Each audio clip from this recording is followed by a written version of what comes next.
Community ಕಲರ್ಸ್ನ ಸಾಪ್ತಾಹಿಕ ವಿಕಲಚೇತನ ಸುದ್ದಿ ಬುಲೆಟಿನ್. ಇದು ವಿಕಲಚೇತನ ಹಾಗೂ ಒಳಗೊಳ್ಳುವಿಕೆ ಕ್ಷೇತ್ರದ ಪ್ರಮುಖ ಬೆಳವಣಿಗೆಗಳ ಸಾಪ್ತಾಹಿಕ ಸಾರಾಂಶ.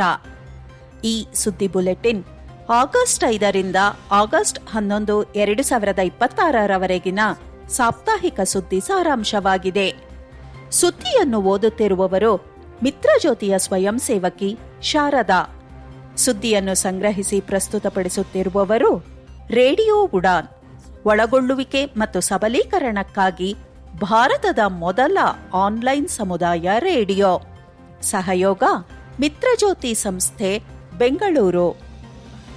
OTT ಪ್ರವೇಶಾರ್ಹತೆ, ಪ್ರಾದೇಶಿಕ ವಿಷಯ, ಆಪ್ ವಿನ್ಯಾಸ ಮತ್ತು ಹಳೆಯ ವಿಷಯ ಸಂಗ್ರಹದಲ್ಲಿ ಕೊರತೆಗಳನ್ನು ಗುರುತಿಸಿದ ತಜ್ಞರು. ಡಿಜಿಟಲ್ ವೇದಿಕೆಗಳಿಗೆ ಭಾರತ ಔಪಚಾರಿಕ ಪ್ರವೇಶಾರ್ಹತೆ ವ್ಯವಸ್ಥೆಯತ್ತ ಸಾಗುತ್ತಿರುವಂತೆ OTT ಸ್ಟ್ರೀಮಿಂಗ್ ಕಂಪನಿಗಳಿಗೆ ಈಗ ದೊಡ್ಡ ಸವಾಲು ನಿಯಮಗಳನ್ನು ಅರ್ಥ ಮಾಡಿಕೊಳ್ಳುವುದಲ್ಲ, ಬದಲಿಗೆ ವಿಶಾಲ ಮತ್ತು ವೈವಿಧ್ಯಮಯ ವಿಷಯ ವ್ಯವಸ್ಥೆಯಾದ್ಯಂತ ಅವುಗಳನ್ನು ಜಾರಿಗೆ ತರುವುದು. ವಾರ್ತಾ ಮತ್ತು ಪ್ರಸಾರ ಸಚಿವಾಲಯ MIB ಪ್ರಸ್ತಾಪಿಸಿದ OTT ಪ್ರವೇಶಾರ್ಹತೆ ಮಾರ್ಗಸೂಚಿಗಳು ಮತ್ತು ವಿಕಲಚೇತನರ ಸಬಲೀಕರಣ ಇಲಾಖೆ ಪ್ರಸ್ತಾಪಿಸಿದ RPWD ನಿಯಮಗಳು 2017 ತಿದ್ದುಪಡಿಗಳು ಇವೆರಡೂ ಪರಸ್ಪರ ಹೊಂದಿಕೆಯ ಜವಾಬ್ದಾರಿಗಳು, ಕಾಲಮಿತಿ ಮತ್ತು ಜಾರಿ ಕುರಿತು ಪ್ರಶ್ನೆಗಳನ್ನು ಎತ್ತಿವೆ. MIB ಮಾರ್ಗಸೂಚಿಗಳು ಆಡಿಯೋ ವಿವರಣೆ, ಕ್ಲೋಸ್ಡ್ ಅಥವಾ ಓಪನ್ ಕ್ಯಾಪ್ಷನ್ ಮತ್ತು ಭಾರತೀಯ ಸಂಜ್ಞಾ ಭಾಷೆ ವ್ಯಾಖ್ಯಾನವನ್ನು ಕೇಳುತ್ತವೆ. ಜೊತೆಗೆ ಪ್ರವೇಶಾರ್ಹ ವಿಷಯ ಸೂಚಕಗಳು ಥಂಬ್ನೇಲ್ ಮತ್ತು ಹುಡುಕಾಟ ಫಿಲ್ಟರ್ಗಳ ಮೂಲಕ ಸುಲಭವಾಗಿ ಕಂಡುಬರಬೇಕು ಎಂದು ಸೂಚಿಸುತ್ತವೆ. ಆಡಿಯೋ ವಿವರಣೆ ಇರುವ ಚಿತ್ರವನ್ನು ಅಂಧ ವೀಕ್ಷಕ ಸ್ವತಂತ್ರವಾಗಿ ಹುಡುಕಿ ಆನ್ ಮಾಡಲಾಗದಿದ್ದರೆ ಅದರಿಂದ ಪ್ರಯೋಜನ ಕಡಿಮೆ ಎಂದು ತಜ್ಞರು ಎಚ್ಚರಿಸುತ್ತಾರೆ. ಆಪ್ ಸ್ವತಃ ಒಂದು ಅಡೆತಡೆಯಾಗಬಹುದು. ಮೆನು, ಬಟನ್, ಹುಡುಕಾಟ ಮತ್ತು ನ್ಯಾವಿಗೇಷನ್ ಸಹಾಯಕ ತಂತ್ರಜ್ಞಾನಗಳೊಂದಿಗೆ ಕೆಲಸ ಮಾಡಬೇಕು. ಆಪ್ ಅಪ್ಡೇಟ್ ಆದಾಗ ಪ್ರವೇಶಾರ್ಹತೆ ಹಲವು ಬಾರಿ ಕಳೆದು ಹೋಗುತ್ತದೆ. ಆದ್ದರಿಂದ ಬಿಡುಗಡೆ ನಂತರ ಸೇರಿಸುವ ಬದಲು ವಿನ್ಯಾಸ ಮತ್ತು ಪರೀಕ್ಷೆಯಲ್ಲೇ ಅದನ್ನು ಅಳವಡಿಸಬೇಕು. ಕ್ರೀಡೆ, ಸುದ್ದಿ, ಪ್ರಶಸ್ತಿ ಸಮಾರಂಭ ಮತ್ತು ರಿಯಾಲಿಟಿ ಶೋಗಳಂತಹ ನೇರ ಪ್ರಸಾರ ವಿಷಯಕ್ಕೆ ನೈಜ ಸಮಯದ ಕ್ಯಾಪ್ಷನ್ ಅಥವಾ ಆಡಿಯೋ ವಿವರಣೆ ಕಷ್ಟ. ಪ್ರಸ್ತುತ ಮಾರ್ಗಸೂಚಿಗಳು ನೇರ ಪ್ರಸಾರವನ್ನು ವಿನಾಯಿತಿಗೊಳಿಸಿವೆ.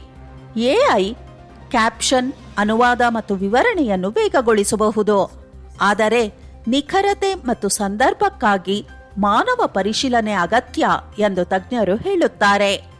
ಸಮನ್ವಯಗೊಂಡ ಮಾನದಂಡಗಳು, ಸ್ಪಷ್ಟ ಮಾನಕಗಳು ಮತ್ತು ಏಕರೂಪ ಜಾರಿ ಮಾರ್ಗಕ್ಕೆ ಹಕ್ಕೊತ್ತಾಯ ಕೇಳಿಬಂದಿದೆ.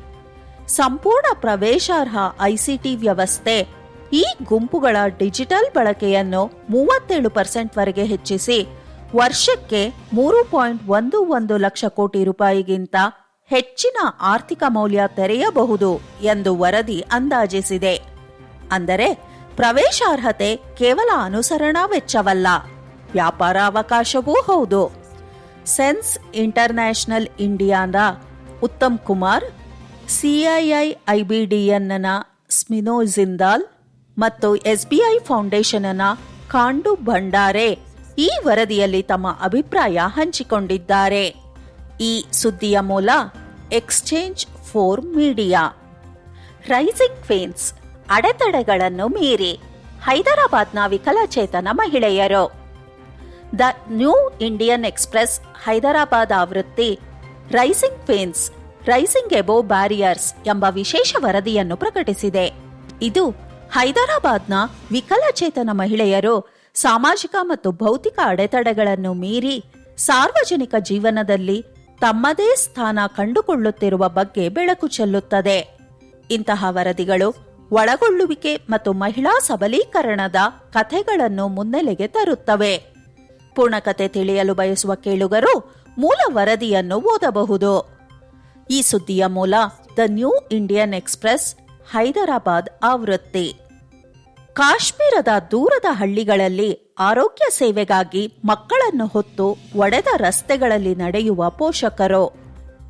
ಕಾಶ್ಮೀರದ ದೂರದ ಹಳ್ಳಿಗಳಲ್ಲಿ ವಿಕಲಚೇತನ ಮಕ್ಕಳನ್ನು ಬೆಳೆಸುವ ಕುಟುಂಬಗಳಿಗೆ ಬಹುದೊಡ್ಡ ಅಡೆತಡೆ ಅನೇಕ ಬಾರಿ ಅಂಗವೈಕಲ್ಯವಲ್ಲ, ಬದಲಿಗೆ ದೂರ, ಒಡೆದ ರಸ್ತೆಗಳು ಮತ್ತು ಪ್ರವೇಶಾರ್ಹ ಸಾರಿಗೆಯ ಕೊರತೆ. ಮಧ್ಯ ಕಾಶ್ಮೀರದ ಬಡಗಾಮ್ ಜಿಲ್ಲೆಯ ಚಿಲ್ ಬ್ರಾಸ್ ಹಳ್ಳಿಯಲ್ಲಿ ಮಾತನಾಡಲಾಗದ 12 ವರ್ಷದ ಇನ್ನಾ ನಬಿಯನ್ನು ಆಕೆಯ ತಂದೆ ವಾಹನ ತಲುಪಲಾಗದ ಕಿರಿದಾದ ಕಾಲುದಾರಿಯಲ್ಲಿ ಎತ್ತಿಕೊಂಡು ಹೋಗುತ್ತಾರೆ. ಮಳೆಗಾಲದಲ್ಲಿ ದಾರಿ ಕೆಸರಾಗುತ್ತದೆ. ಚಳಿಗಾಲದಲ್ಲಿ ಹಿಮ ಮತ್ತು ಚಳಿ ಅದನ್ನು ಅಪಾಯಕಾರಿಯಾಗಿಸುತ್ತವೆ. ವೈದ್ಯರನ್ನು ಕಾಣುವ ಮೊದಲು ತಂದೆ ಗುಲಾಬ್ ನಬಿ ಲೋನ್ ಆಕೆಯನ್ನು ಹತ್ತಿರದ ವಾಹನ ಸಂಚಾರ ರಸ್ತೆಯವರೆಗೆ ಹೊತ್ತೊಯ್ಯಬೇಕು. ವೆಚ್ಚಗಳು ಬೇಗನೆ ಏರುತ್ತವೆ. ಕೇವಲ ಸಾರಿಗೆಗೆ 500ರಿಂದ 1,000 ರೂಪಾಯಿ ಆಗಬಹುದು. ಜೊತೆಗೆ ಸಲಹಾ ಶುಲ್ಕ, ಔಷಧ, ಪರೀಕ್ಷೆ ಮತ್ತು ಊಟ. ದಿನಗೂಲಿ ಕುಟುಂಬಕ್ಕೆ ಒಂದೇ ಆಸ್ಪತ್ರೆಯ ಭೇಟಿ ಹಲವು ದಿನಗಳ ಆದಾಯವನ್ನು ನುಂಗಬಹುದು. ಇನ್ನಾಳ ವಿಕಲಚೇತನ ಪ್ರಮಾಣಪತ್ರ ಪಡೆಯಲು ಕುಟುಂಬ ಪದೇ ಪದೇ ಪ್ರಯಾಣಿಸಬೇಕಾಯಿತು. ಆಕೆಯ ಆಧಾರ್ ಕಾರ್ಡ್ನ ದೋಷ ಸರಿಪಡಿಸಲು ಇನ್ನೊಂದು ಪ್ರಯಾಣ ಬೇಕಾಯಿತು. ಭಾರೀ ಹಿಮಪಾತದ ವೇಳೆ ಕುಟುಂಬಗಳು ರೋಗಿಗಳನ್ನು ಮರದ ಮಂಚದ ಮೇಲೆ ಹೊತ್ತು ವಾಹನ ತಲುಪುವವರೆಗೆ ಸಾಗುತ್ತವೆ. ಸುಮಾರು 30 ಕಿಲೋಮೀಟರ್ ದೂರದಲ್ಲಿ ಮೊಹಮ್ಮದ್ ರಫೀಕ್ ತಾಲಿ ಇದೇ ರೀತಿಯ ಕತೆ ಹೇಳುತ್ತಾರೆ. ಶೈಶವದಿಂದಲೇ ವಿಕಲಚೇತನನಾದ ಅವರ ಹದಿಹರೆಯದ ಮಗ ಮೆಹ್ರಾಜ್ನನ್ನು ಭುಜದ ಮೇಲೆ ಇಲ್ಲವೇ ಚಾರ್ಪಾಯಿಯ ಮೇಲೆ ಒರಟು ದಾರಿಯಲ್ಲಿ ಸಾಗಿಸಲಾಗುತ್ತದೆ. ಶ್ರೀನಗರಕ್ಕೆ ಒಂದು ಪ್ರಯಾಣ 1,000ದಿಂದ 1,500 ರೂಪಾಯಿ ಖರ್ಚಾಗುತ್ತದೆ. ರಫೀಕ್ ಮಾಸಿಕ ವಿಕಲಚೇತನ ಪಿಂಚಣಿ ಪಡೆಯುತ್ತಾರೆ.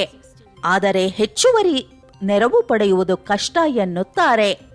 ಅವರು ಅರ್ಜಿ ಹಾಕಿದ ಸ್ಕೂಟರ್ ಎಂದಿಗೂ ತಲುಪಲಿಲ್ಲ. ವೀಲ್ಚೇರ್ ಸಿಕ್ಕರೂ ಸುತ್ತಲಿನ ಮೂಲಸೌಕರ್ಯ ಬೆಂಬಲ ನೀಡುವುದಿಲ್ಲ. ಮೆಹ್ರಾಜ್ಗೆ ನಿಯಮಿತವಾಗಿ ಶಾಲೆಗೆ ಹೋಗುವುದೂ ಕಷ್ಟ. ವರ್ಷಗಳ ಆರೈಕೆ ಎರಡೂ ಕುಟುಂಬಗಳ ಮೇಲೆ ಭಾವನಾತ್ಮಕ ಮತ್ತು ಆರ್ಥಿಕ ಹೊರೆ ಹೇರಿದೆ. ಗಾಂದರ್ಬಲ್ನಲ್ಲಿ ಪೋಲಿಯೋ ನಂತರದ ವಿಕಲಚೇತನತೆ ಇರುವ ಮೊಹಮ್ಮದ್ ಅಮೀನ್ ಸೋಫಿ ಮತ್ತೊಂದು ಕೊರತೆಯನ್ನು ತೋರಿಸುತ್ತಾರೆ. ಪ್ರವೇಶಿಸಲಾಗದ ಬ್ಯಾಂಕ್, ಶಾಲೆ ಮತ್ತು ಸರ್ಕಾರಿ ಕಚೇರಿಗಳು. ಆರ್ಪಿಡಬ್ಲ್ಯೂಡಿ ಕಾಯ್ದೆ 2016 ಮತ್ತು ಜಮ್ಮು ಕಾಶ್ಮೀರ ಆರ್ಪಿಡಬ್ಲ್ಯೂಡಿ ನಿಯಮಗಳು 2021 ಕಾಗದದ ಮೇಲೆ ಹಕ್ಕುಗಳನ್ನು ಖಾತರಿಪಡಿಸುತ್ತವೆ. ಆದರೆ ನೆಲಮಟ್ಟದಲ್ಲಿ ಹೋರಾಟ ಮುಂದುವರೆದಿದೆ. ಈ ಸುದ್ದಿಯ ಮೂಲ free press Kashmir. International foundation for disability ಇನ್ಕ್ಲೂಷನ್ನ ಪತ್ರಿಕೋದ್ಯಮ ಫೆಲೋಶಿಪ್ ಬೆಂಬಲದೊಂದಿಗೆ ಸಜಾದ್ ಹಮೀದ್ ಈ ವರದಿಯನ್ನು ಪ್ರಸ್ತುತಪಡಿಸಿದ್ದಾರೆ. ವಿಕಲಚೇತನ ಆಯುಕ್ತರ ನೇಮಕಕ್ಕೆ ರಾಜ್ಯಗಳಿಗೆ ಸುಪ್ರೀಂ ಕೋರ್ಟ್ ಸೂಚನೆ. ಬಲಿಷ್ಠ ಪ್ರವೇಶಾರ್ಹತೆ ನಿಯಮಗಳಿಗೆ ಒತ್ತಾಯ.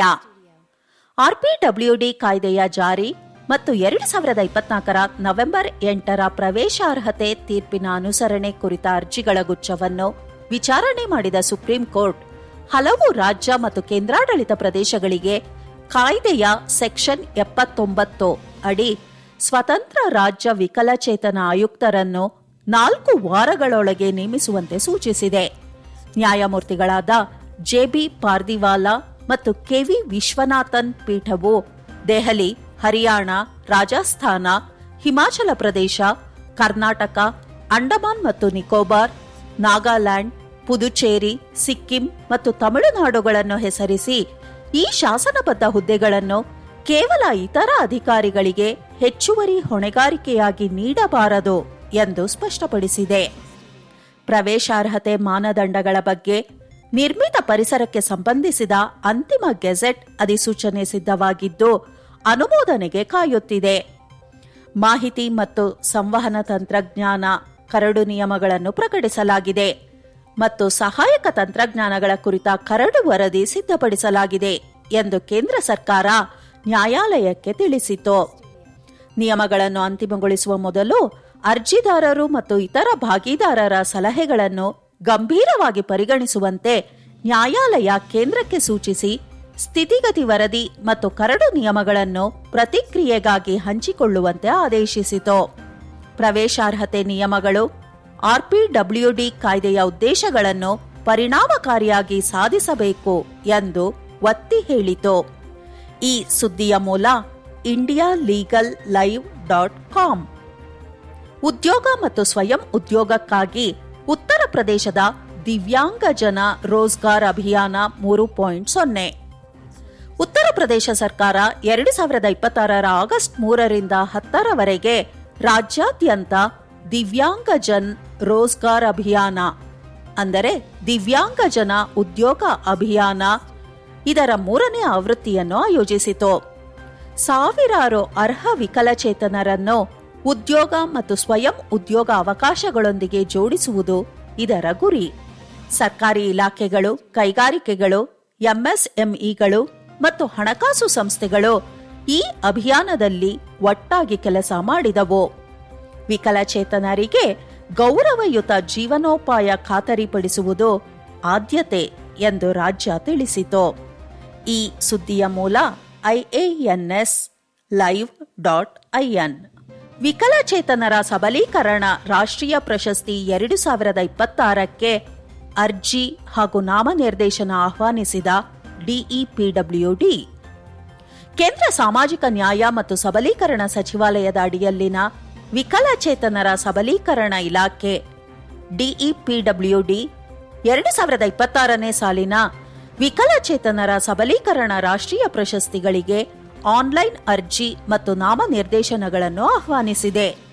ವಿಕಲಚೇತನರ ಸಬಲೀಕರಣ, ಪ್ರವೇಶಾರ್ಹತೆ ಮತ್ತು ಒಳಗೊಳ್ಳುವಿಕೆಗಾಗಿ ಮಾದರಿ ಕೆಲಸ ಮಾಡಿದ ವಿಕಲಚೇತನ ವ್ಯಕ್ತಿಗಳು, ಸಂಸ್ಥೆಗಳು, ಸಂಘಟನೆಗಳು ಮತ್ತು ಉದ್ಯೋಗದಾತರನ್ನು ಈ ರಾಷ್ಟ್ರೀಯ ಗೌರವಗಳು ಗುರುತಿಸುತ್ತವೆ.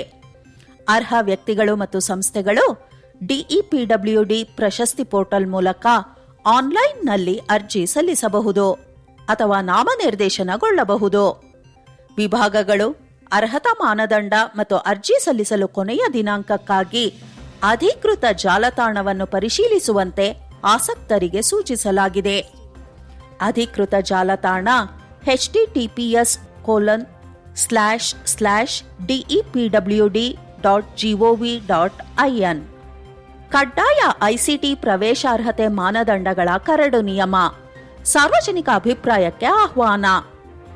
ಮಾಹಿತಿ ಮತ್ತು ಸಂವಹನ ತಂತ್ರಜ್ಞಾನ ಕ್ಷೇತ್ರಕ್ಕೆ ಕಡ್ಡಾಯ ಒಪ್ಪಂದರಹಿತ ಪ್ರವೇಶಾರ್ಹತೆ ಕನಿಷ್ಠ ಮಟ್ಟ ರೂಪಿಸುವ ಗುರಿಯೊಂದಿಗೆ ವಿಕಲಚೇತನರ ಹಕ್ಕುಗಳ ನಿಯಮಗಳು 2017ಕ್ಕೆ ತಿದ್ದುಪಡಿ ಪ್ರಸ್ತಾಪಿಸುವ ಕರಡು ಅಧಿಸೂಚನೆಯನ್ನು ಕೇಂದ್ರ ಸಾಮಾಜಿಕ ನ್ಯಾಯ ಮತ್ತು ಸಬಲೀಕರಣ ಸಚಿವಾಲಯ ಪ್ರಕಟಿಸಿದೆ. ಪ್ರವೇಶಾರ್ಹತೆ ಅನುಸರಣಾ ವರದಿಗಳು, ಭಾರತೀಯ ಮಾನಕ IS 17802 ಅನುಸರಣೆ ಮತ್ತು ಅಂತಾರಾಷ್ಟ್ರೀಯ ವೆಬ್ ಪ್ರವೇಶಾರ್ಹತೆ ಮಾರ್ಗಸೂಚಿಗಳ ಜೊತೆ ಹೊಂದಾಣಿಕೆಯನ್ನು ಕರಡು ಪ್ರಸ್ತಾಪಿಸುತ್ತದೆ. ಸಂಸ್ಥೆಯ ಗಾತ್ರ ಆಧರಿಸಿ ಹಂತ ಹಂತದ ವಿಧಾನ ಅಳವಡಿಸಲಾಗಿದೆ. ಕರಡನ್ನು ಸಾರ್ವಜನಿಕ ವಲಯಕ್ಕೆ ಬಿಡುಗಡೆ ಮಾಡಲಾಗಿದ್ದು, ಆಕ್ಷೇಪಣೆ ಮತ್ತು ಸಲಹೆಗಳಿಗೆ 30 ದಿನ ತೆರೆದಿದೆ. ವಿಕಲಚೇತನರು, ತಜ್ಞರು ಮತ್ತು ಸಂಸ್ಥೆಗಳಿಗೆ ತಮ್ಮ ಅಭಿಪ್ರಾಯವನ್ನು ಇಲಾಖೆಗೆ ಕಳುಹಿಸಲು ಇದು ಅವಕಾಶ ನೀಡುತ್ತದೆ. ಈ ಸುದ್ದಿಯ ಮೂಲ ಇಂಡಿಯಾ ಲಾ. ದೃಷ್ಟಿ ವಿಕಲಚೇತನರಿಗಾಗಿ ಪ್ರಾಯೋಗಿಕ ಆಕ್ಸೆಸಿಬಿಲಿಟಿ ಟೆಸ್ಟಿಂಗ್ ಕೋರ್ಸ್ಗೆ ಮಿತ್ರಜ್ಯೋತಿ ಸಂಸ್ಥೆಯಿಂದ ಅರ್ಜಿ ಆಹ್ವಾನ. ಬೆಂಗಳೂರಿನ ಮಿತ್ರಜ್ಯೋತಿ ಸಂಸ್ಥೆ ದೃಷ್ಟಿ ವಿಕಲಚೇತನರಿಗಾಗಿ ಮಾತ್ರ ವಿನ್ಯಾಸಗೊಳಿಸಲಾದ 4 ತಿಂಗಳ ವಸತಿ ತರಬೇತಿ ಕಾರ್ಯಕ್ರಮವಾದ ಹ್ಯಾಂಡ್ಸ್ ಆನ್ ಆಕ್ಸೆಸಿಬಿಲಿಟಿ ಟೆಸ್ಟಿಂಗ್ ಪ್ರಮಾಣಪತ್ರ ಕೋರ್ಸ್ಗೆ ಅರ್ಜಿಯನ್ನು ಆಹ್ವಾನಿಸಿದೆ. ಸಾಂಪ್ರದಾಯಿಕ ತರಬೇತಿಗಿಂತ ಭಿನ್ನವಾಗಿ ಈ ಕಾರ್ಯಕ್ರಮ ಮಾಡುತ್ತಾ ಕಲಿಯುವ ತತ್ವದ ಮೇಲೆ ರೂಪುಗೊಂಡಿದೆ. ಪ್ರತಿ ಪರಿಕಲ್ಪನೆಯನ್ನು ಪ್ರಾಯೋಗಿಕ ಅಭ್ಯಾಸ, ನೈಜ ಪರೀಕ್ಷಾ ಕಾರ್ಯ ಮತ್ತು ಲೈವ್ ಪ್ರಾಜೆಕ್ಟ್ ಮೂಲಕ ಬಲಪಡಿಸಲಾಗುತ್ತದೆ. ಇದರಿಂದ ಕಲಿಯುವವರು ಮೊದಲ ದಿನದಿಂದಲೇ ಆತ್ಮವಿಶ್ವಾಸದಿಂದ ಕೆಲಸ ಮಾಡಬಹುದು. ಬೆಂಗಳೂರಿನ HSR ಲೇಔಟ್ನಲ್ಲಿರುವ ಮಿತ್ರಜ್ಯೋತಿ ಸಂಸ್ಥೆಯಲ್ಲಿ ಸೆಪ್ಟೆಂಬರ್ 1, 2026ರಿಂದ ಡಿಸೆಂಬರ್ 31, 2026ರವರೆಗೆ 4 ತಿಂಗಳ ಕೋರ್ಸ್ ಇದಾಗಿದೆ. ಸಾಫ್ಟ್ವೇರ್ ಟೆಸ್ಟಿಂಗ್ ಮೂಲತತ್ವಗಳು, HTML ಆಕ್ಸೆಸಿಬಿಲಿಟಿ ಟ್ಯಾಗ್ ಮತ್ತು ARIA ಪರಿಕಲ್ಪನೆಗಳು, WCAG 2.2 ಮಾರ್ಗಸೂಚಿಗಳ ಪ್ರಕಾರ ಆಕ್ಸೆಸಿಬಿಲಿಟಿ ಟೆಸ್ಟಿಂಗ್, ಟೆಸ್ಟ್ ಕೇಸ್ ವಿನ್ಯಾಸ ಮತ್ತು ಕಾರ್ಯಗತಗೊಳಿಸುವಿಕೆ, ದೋಷ ವರದಿ ಮತ್ತು ದಾಖಲೀಕರಣ, ವಿಪ್ಯಾಟ್ ವರದಿಗಳು, ಉದ್ಯಮ ಸಾಧನ ಮತ್ತು ಉತ್ತಮ ಅಭ್ಯಾಸಗಳು, ಲೈವ್ ಪ್ರಾಜೆಕ್ಟ್ ಮತ್ತು ಕೋ-ಪೈಲಟ್ ಪರಿಚಯವನ್ನು ಪಠ್ಯಕ್ರಮ ಒಳಗೊಂಡಿದೆ. NVDA, JAWS ಅಥವಾ ವಾಯ್ಸ್ ಓವರ್ನಂತಹ ಸ್ಕ್ರೀನ್ ರೀಡರ್ಗಳ ಪರಿಚಯವಿರುವ ಯಾವುದೇ ವಿಭಾಗದಲ್ಲಿ ಪದವಿಯನ್ನು ಪಡೆದ ದೃಷ್ಟಿ ವಿಕಲಚೇತನ ಅಭ್ಯರ್ಥಿಗಳು ಈ ಕೋರ್ಸ್ಗೆ ಅರ್ಜಿಯನ್ನು ಸಲ್ಲಿಸಬಹುದು.